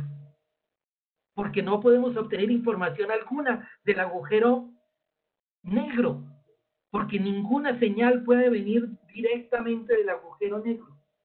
La luz no puede salir del agujero negro. Ninguna señal de comunicaciones, de radio, de televisión, de cualquier parte del espectro electromagnético puede salir del agujero negro. La luz es parte del espectro electromagnético. No pueden salir rayos gamma del interior del agujero negro. Son parte del espectro electromagnético. No pueden salir, no tienen la velocidad que se requeriría para salir del agujero negro. Del interior del agujero negro no podemos tener información. Está aislado de nosotros. Todo lo que aprendemos del agujero negro es de lo que pasa en su alrededor. Y en su alrededor hay materia. Y esa materia tiene cargas eléctricas. Y está girando esa materia en torno al agujero negro. Y entonces tenemos materia que está acelerada. Porque el movimiento de rotación es un movimiento acelerado. Es la aceleración centrípeta que apunta al centro de la trayectoria. Centrípeta apunta al centro y es carga eléctrica acelerada. La carga eléctrica acelerada es fuente de radiación electromagnética. Y la intensidad de la radiación electromagnética máxima, la máxima intensidad, se tiene en la dirección perpendicular a la aceleración. La aceleración es radial, es la aceleración centrípeta en el movimiento, pongámoslo circular o elíptico, pongámoslo circular alrededor del agujero negro. Cargas eléctricas que están en movimiento circular alrededor de un agujero negro tienen aceleración que es radial, que apunta al centro. La dirección tangencial es la dirección óptima para observar la radiación, porque la radiación electromagnética es máxima en la dirección perpendicular a la aceleración. Esa es la dirección tangencial. Y de allí viene entonces radiación. Y esa radiación la recibimos también aquí en la Tierra. Radiación electromagnética. Esas no son ondas gravitacionales, no son las ondas de esas arrugas del espacio-tiempo. No es el espacio que está arrugado, que está haciendo ondulaciones. No, estos son campos eléctricos y magnéticos, que cuando los campos eléctricos varían con el tiempo generan magnéticos que varían con el tiempo, Y cuando campos magnéticos varían con el tiempo, generan eléctricos que varían con el tiempo y los unos llevan a los otros con la velocidad de la luz. Son las ondas electromagnéticas, las ondas de Maxwell, que confirmó Heinrich Hertz precisamente cuando Michelson iniciaba su experimento del interferómetro, 1888. Las ondas electromagnéticas parten de los alrededores del agujero negro y llegan a la Tierra. Y se puede estudiar y se conocen hoy entonces señales que corresponden a esas distancias tan grandes. Y entonces es así que se puede tener información que estas ondas provienen del cataclismo que ocurrió a esos 1.300 millones de años luz.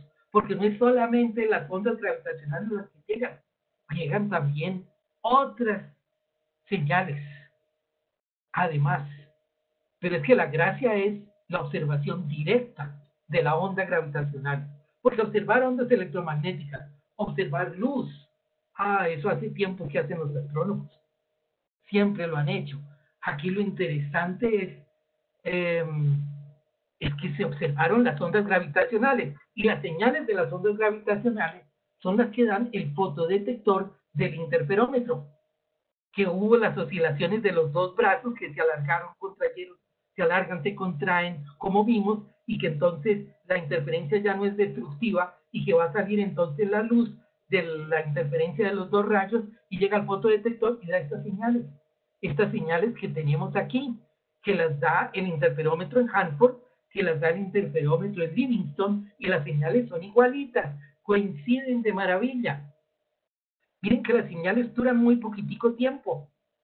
Es que esto es el tiempo en segundos, desde 0,8 hasta 1. Estamos hablando de 2 décimas de segundo que dura todo el efecto. Ese es el tiempo de la colisión de los dos agujeros negros.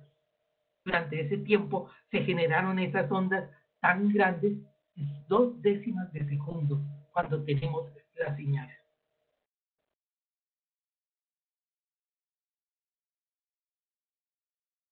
Sí.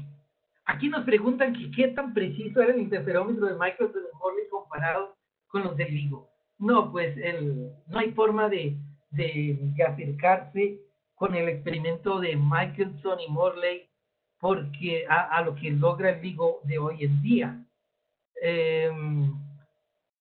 Porque estamos hablando de cuestiones de micrómetros en un caso, 10 a la menos 6 metros, y en otro caso estamos hablando de 10 a la menos 18 metros.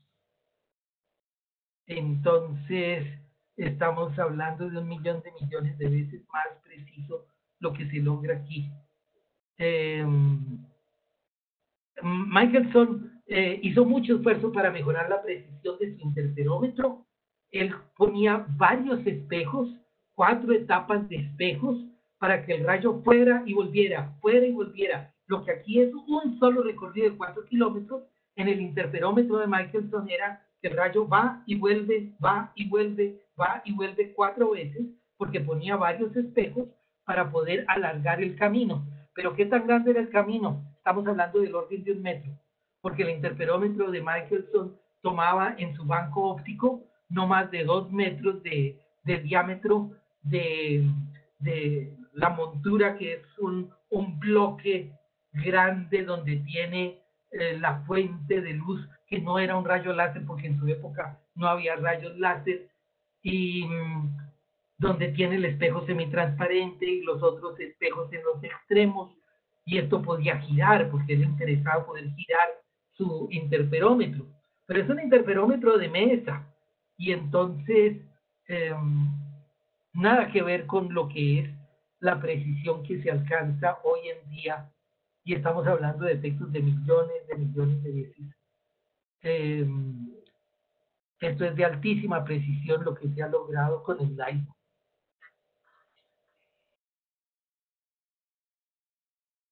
Sí, aquí alguien dice que si Einstein fue quien predijo las ondas, ¿por qué no le dieron el premio Nobel a Albert Einstein por esa predicción? La razón es que las reglas del otorgamiento de premios Nobel son muy rigurosas las cumplen estrictamente y no existe el premio Nobel póstumo. Albert Einstein falleció en 1955, por lo tanto no podía ganar premio Nobel en el año 2017. Así de simple. Por eso es un imposible. Si la persona fallece y no recibió Nobel, así se quedó. Así se quedó, como le pasó a Stephen Hawking, se quedó sin premio Nobel, como le pasó a Jorge Luis Borges. Increíble, se quedó sin premio Nobel. No hay premio Nobel póstumo. Pero uno dice, pero Albert Einstein sí recibió premio Nobel, cierto, recibió premio Nobel por el efecto fotoeléctrico, no por la relatividad. Eso es. Muy bien. Entonces, vamos a mirar aquí. Sí, claro. ¿Por qué la distancia de 4 kilómetros para el recorrido de la luz? Pues de más grande el recorrido, mejor. Eso es. Pero ahorita vamos a ver los avances nuevos. El interferómetro en Alemania de ahorita es de solo 600 metros. ¿Por qué 3.000 kilómetros de distancia entre los dos interferómetros? Eso es porque es el tamaño del continente americano. Mejor dicho, el tamaño de los Estados Unidos de América. Esa es la distancia entre Washington, entre el estado de Washington y el estado de Luisiana. Así de simple. Buscaron lo que fuera más distante, pero que fueran regiones tranquilas, donde no haya demasiada actividad. No es conveniente poner el interferómetro en la Florida. No, mejor en un sitio más de mayor quietud, como Luisiana, en una región de Luisiana donde haya más quietud, o el estado de Washington, no en la ciudad de Seattle, no, sino en un sitio del estado de Washington ya donde hay paz y tranquilidad, donde no hay mucho movimiento. Eso es entonces, y entonces, así de grandes son los Estados Unidos, 3.000 kilómetros. Nosotros pondríamos nuestro interferómetro, 2 interferómetros, donde en La Guajira y en Leticia, algo así, pero no tenemos 3.000 kilómetros aquí, es un poco menos. ¿Cuánto?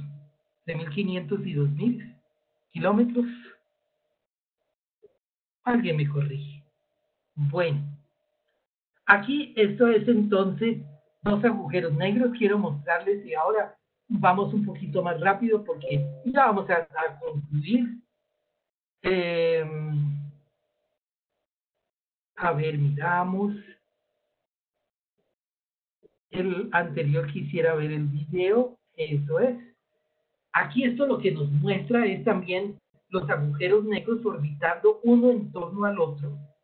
Están moviéndose cada uno en torno al centro de masa. El centro de masa está como en el centro entre los dos porque son como de tamaño parecido en esa animación. Esto responde a los cálculos que se hacen con computadores, cálculos numéricos, pero lo que nos muestra esto es que esto está inmerso en una galaxia y hay cantidad de estrellas. Nuestra galaxia tiene 200.000 millones de estrellas. Y eso es entonces como estar en un fluido con toda esa materia que está alrededor. Y esos son entonces señales que nos muestran aquí cómo vamos a tener un frente de onda aquí alrededor del sistema de dos agujeros negros, y esto va a tener efecto en el espacio-tiempo alrededor y se va a propagar hasta llegar a distancias enormes. Eso es entonces ya los dos agujeros que se fusionaron al final. ¿Qué avances se han seguido al descubrimiento? ¿Qué avances se tienen?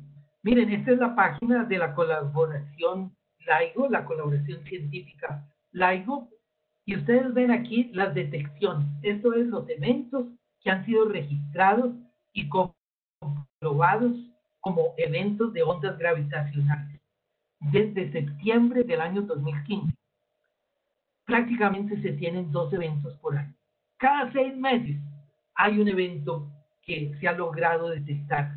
El primero de ellos es de septiembre 15, ustedes ven, septiembre 15, no, estoy diciendo mal, septiembre 14 del año 2015, es año, mes, día.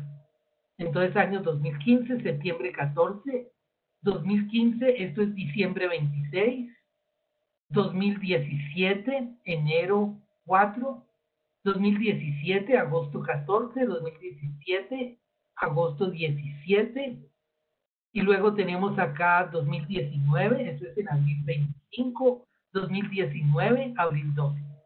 Hay 8 eventos que se han registrado. El de agosto del año 2017, el 17 de agosto del 2017, no fue la colisión de 2 agujeros negros, sino de 2 estrellas de neutrones. Las 2 estrellas de neutrones tienen una gravedad menor que los agujeros negros.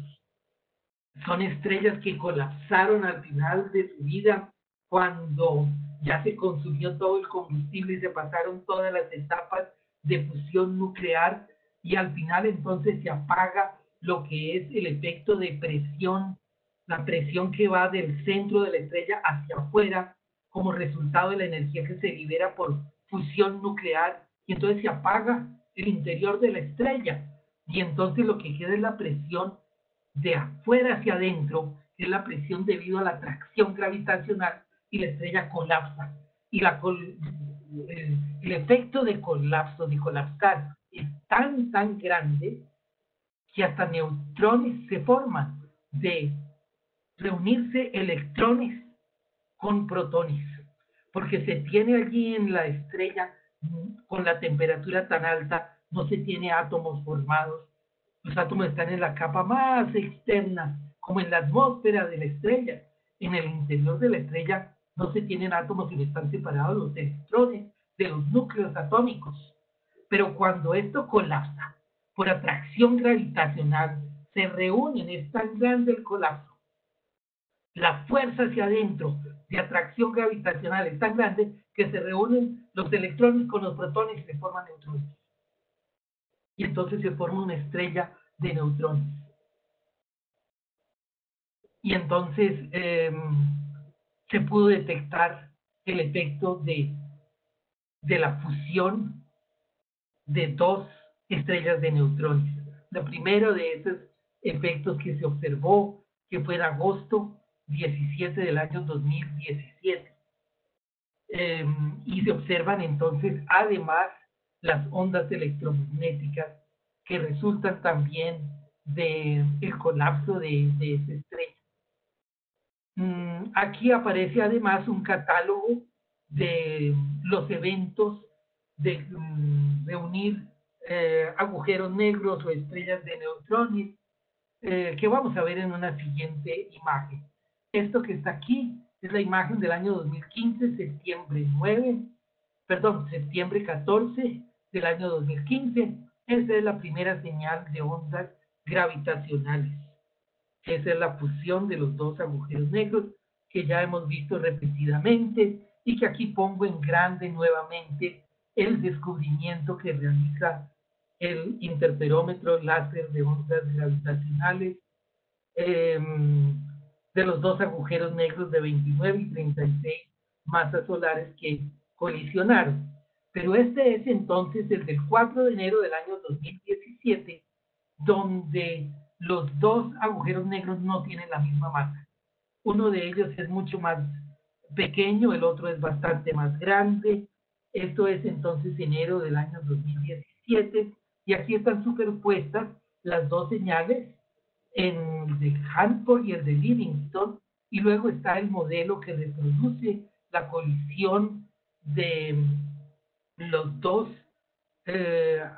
agujeros negros, y cómo sería la señal de ondas gravitacionales que se espera recibir. Y ustedes ven cómo coinciden estas 3 curvas. Las 3 señales coinciden bastante bien. Aquí esta es una gráfica donde nos muestran el primero de los eventos, el del año 2015, septiembre 14, el uno de 36 masas solares, el otro de 29, se fusionaron para producir un agujero negro de 62 masas solares. el otro es el del 26 de diciembre del 2015 y el otro es entonces del 12 de octubre, pero este no está confirmado. Ese es diferente. Eso no tiene confirmación, que yo sepa.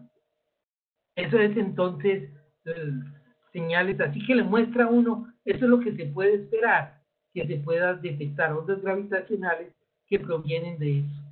Aquí nuevamente entonces las ondas gravitacionales que resulta de la fusión de los dos agujeros negros, el grande y el pequeño, y entonces ahí se ve cómo están representando las ondas en esa aproximación de decir, bueno, el espacio no es de 3 dimensiones, sino de 2 dimensiones.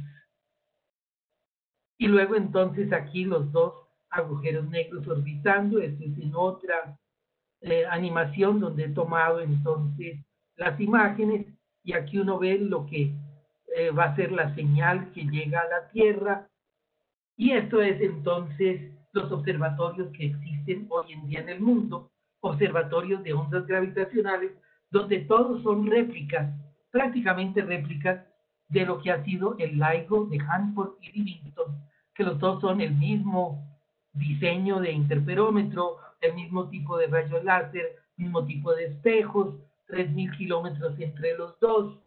Pero entonces nuevo, en Italia, cerca de Pisa, está el observatorio Virgo, que es una reproducción también del LIGO, el interferómetro de Michelson. También es un poquito más pequeño. Los brazos no son de 4 kilómetros, sino de 3 kilómetros no más. Y luego está Geo 600, ese está en Alemania, en Hannover.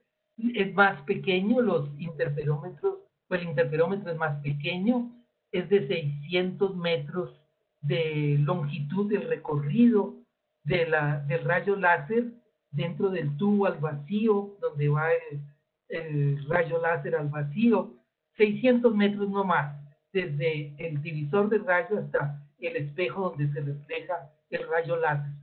Y luego están los proyectos, proyecto el del LIGO de la India, se llama así, LIGO India, en Nueva Delhi, cerca de Nueva Delhi, y luego está en el Japón, donde está el Kamiokande, esto es en Kamioka, en los túneles bajo tierra, bien profundo, cerca de 1000 metros bajo tierra, lo más profundo que puedan lograr para evitar los efectos sísmicos, para tener un mayor aislamiento.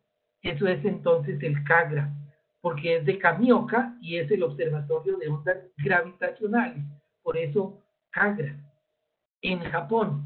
Esto es entonces de la página de Virgo en Pisa, la fotografía que he tomado acá, y ellos entonces hacen su presentación. Ellos participaron en la observación de la fusión de dos agujeros negros de masas bien diferentes, conjuntamente con el LIGO en Estados Unidos. Y este es entonces la reproducción, es como el LIGO, es una reproducción en Pisa, excepto que los brazos del interferómetro no son de 4 kilómetros, sino de 3 kilómetros. Bueno, con eso completamos nuestra conferencia. No les mostré qué pasó. No vimos, minutico, perdón. Un instante. Un instante que estoy mal. Bueno, aquí entonces, es que nos fuimos al fin de todo de esta secuencia de imágenes, y entonces no vimos el de Hannover. Un instante, vamos a ver Hannover y CAGRA. Entonces estábamos por acá en Virgo. Eso es, vamos a ver, qué pena con ustedes. Aquí esto es en Pisa, en Italia. Y este está activo y ellos toman datos al tiempo con los dos interferómetros en Estados Unidos. Miren ustedes que ellos se presentan ya, el LIGO y el Virgo, ellos detectan conjuntamente las ondas gravitacionales. La idea es que todos los observatorios puedan registrar las mismas señales al tiempo. Y esto es el más pequeño, el de Hannover en Alemania, donde cada brazo es de 600 metros. Ellos hacen énfasis en que el máximo propósito de ellos es el desarrollo tecnológico de nuevos espejos para lograr mayor precisión aún. Es el desarrollo tecnológico, no le dieron por eso tanta importancia a las longitudes de los brazos, sin embargo, ellos detectan ondas gravitacionales también. Ellos han detectado también las ondas gravitacionales de la fusión de estrellas de neutrones. Esto es en Hannover. Esta es la página web que ellos tienen, el GEO 600 en Hannover, Alemania. Y luego tenemos acá, entonces, ¿qué se espera? Pues se espera poder detectar más ondas gravitacionales y con eso aprender más sobre el universo, sobre los agujeros negros, que estén activos, donde haya cataclismos cósmicos, detectando esas ondas gravitacionales. Esto es entonces el Kagra en el Japón, eso es el Kamioka. Y algo muy interesante, esto es de Kamioka, ellos lo que quieren es con las profundidades tan grandes que ellos tienen, en los túneles tan profundos que tienen, lograr un aislamiento sísmico mayor, que en Japón pues es de mucha importancia. Esto es el de la India, donde ellos están presentando aquí los eventos que se han registrado y lo que ellos esperan de eventos de fusión de agujeros negros o de fusión de estrellas, colisión de estrellas de neutrones o de colisión de estrellas de neutrones con agujeros negros. Y esto como algo interesantísimo es que miren, existe el proyecto Einstein at Home. Y esto lo dejo aquí, por ejemplo, para los más jóvenes que se interesen, que tengan un computador en casa y que no saben qué hacer mientras no lo estén usando, pues lo pueden dejar prendido, encendido y pueden tener allí instalado un programa que vaya recibiendo por internet los datos de diversos experimentos y su computador está participando en el análisis de esos datos. Claro, será un análisis muy modesto en lo que se pueda. Esto es algo que fue iniciado con el telescopio de Arecibo en Puerto Rico, el radiotelescopio de Arecibo, en la búsqueda de inteligencia extraterrestre, con la esperanza que de pronto la primera señal de inteligencia fuera del planeta Tierra resulte de un evento que fue procesado en el computador de uno.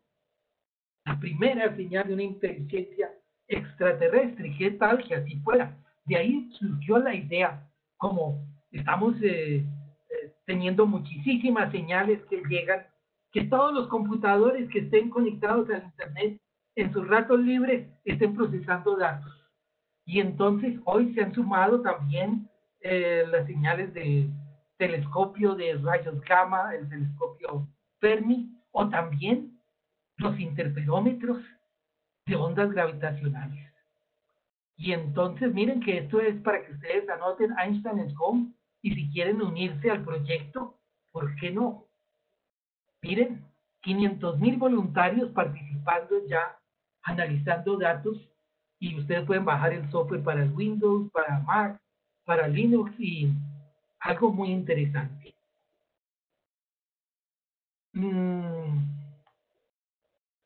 Alguien pregunta por el video del péndulo. Sí, ustedes pueden entrar a la página web de la colaboración LIGO. Ustedes buscan con Google simplemente LIGO, escriben LIGO, el Gravitational Waves, y entonces les va a salir allí toda la información y están todos los videos, no solamente del péndulo del señor Rainer Weiss, y entonces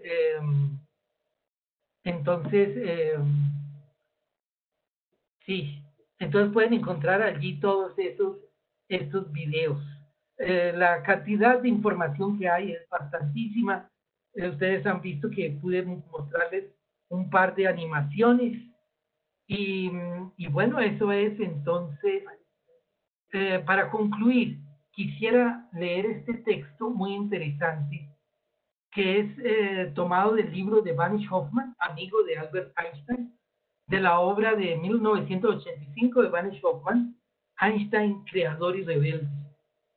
Cuando él nos cuenta cómo fue eso de reconocer lo de la curvatura del espacio-tiempo a través de la observación de un eclipse, que eso hizo famoso a Albert Einstein, el eclipse que se quiso observar antes de la Primera Guerra Mundial, 1914, 1915 ya, 1914 pues, que ya Einstein tenía cálculos sobre cómo sería la desviación de la luz que parte de una estrella que está del otro lado del Sol y por desviación, por efecto de la gravedad del Sol, estando la estrella del otro lado del Sol, la luz nos llega a nosotros y nos va a parecer que la estrella está en una posición a un lado del Sol. Nos va a aparecer la estrella que se podría observar a un lado del Sol. Solamente se puede observar cuando hay un eclipse. Cuando fueron a tomar las fotografías del eclipse, justo ocurrió el asesinato del príncipe en Sarajevo, en los Balcanes, y se inició la Primera Guerra Mundial. A los que iban a tomar las fotografías del eclipse los pusieron presos pensando que eran espías, y la observación del eclipse solo se pudo hacer después de la Primera Guerra Mundial. 1919 terminó la guerra, es posterior a eso, y entonces apenas se confirma la relatividad de Einstein, la relatividad general, para 1921 se tiene ya la confirmación de la curvatura del espacio-tiempo gracias al eclipse, y entonces se escribió Vanish Hoffman. Pero se había producido la Primera Guerra Mundial y la predicción de la desviación de la luz se había visto confirmada en circunstancias muy especiales, en un momento en que las naciones estaban cansadas de guerra y descorazonadas. Los rayos curvos de luz estelar habían iluminado un mundo sumergido en la sombra, revelando una unidad entre los hombres que se imponía por encima de los conflictos bélicos. Los periódicos ingleses no hicieron demasiado por relacionar a Einstein con Alemania y comunicaron con gran entusiasmo la trascendental noticia que rápidamente se difundió por otros países. En diciembre de 1919, Eddington escribía a Einstein diciendo: toda Inglaterra está hablando de su teoría. Ha causado un impacto sensacional. Es lo mejor que podría haber ocurrido para mejorar las relaciones científicas entre Inglaterra y Alemania. Eso es como el rayo de luz unió a los humanos. El destino daba un giro imprevisto a los acontecimientos. La luz estelar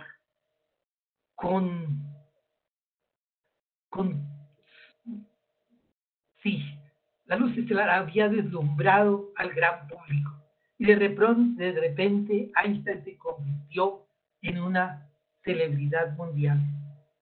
Este hombre, sencillo, esencialmente sencillo, buscador solitario de la belleza cósmica, era ahora un símbolo mundial, objeto de veneración y de odios profundamente arraigados.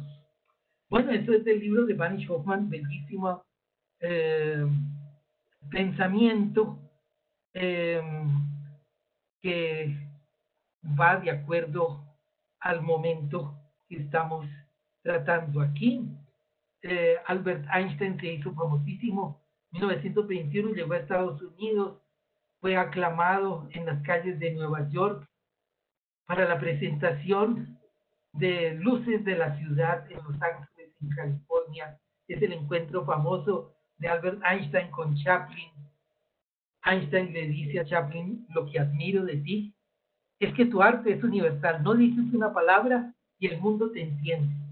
Chaplin responde: cierto, pero tu gloria es mayor. El mundo te admira a pesar de no entenderte. Eso es, y aquí vemos Einstein cómo se expresa matemáticamente, Chaplin cómo se expresa con una flor. Ese es entonces el mundo. Bueno, con eso concluyo esta presentación. 1921, Einstein es el máximo. Pero la confirmación de las ondas gravitacionales tuvo que esperar 100 años. Y aquí la plana mayor de los físicos, 1927, en el Congreso de Solvay. Y eso es entonces, muchísimas gracias por la paciencia que han tenido. Y si tienen más preguntas, 2 minuticos, 3 minuticos, yo he ido respondiendo las preguntas que pude ver en el chat. Bueno, eso Profesor, muy buenas noches. Aquí viendo preguntas, encuentro